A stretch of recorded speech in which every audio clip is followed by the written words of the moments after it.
My friends and I thought it would be funny to sneak into the old cemetery after midnight. There were 4 of us.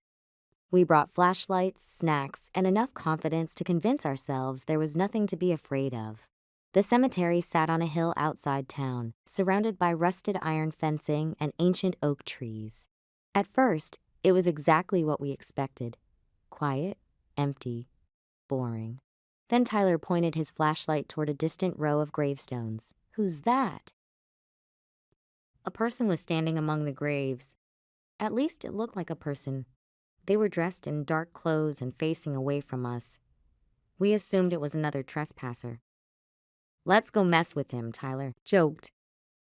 As we got closer, the figure suddenly turned. Something felt wrong immediately.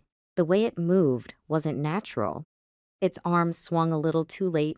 Its head turned too far, like someone had watched videos of humans and was trying to copy them without understanding how bodies worked. The figure smiled, but the smile appeared before the rest of the expression, as if it remembered to smile first and everything else second. Nobody laughed anymore. Stranger began walking toward us. Each step looked rehearsed, unsteady, wrong. Its knees bent at odd moments. Its shoulders twitched. It looked like a puppet being controlled by someone who had never used one before. Then it spoke. "Hello, fellow people." The voice sounded almost human, almost, but there was no emotion behind it. Only imitation. Tyler whispered, "Let's leave." The stranger took another step, then another, still smiling, still staring. Nice weather for being alive. None of us replied. The figure tilted its head too far, far enough that we heard a faint crack. Then it asked, "Am I doing this correctly?" Every instinct in my body screamed to run, and we did. We sprinted toward the cemetery gate without looking back. As we reached the fence, I made the mistake of turning around.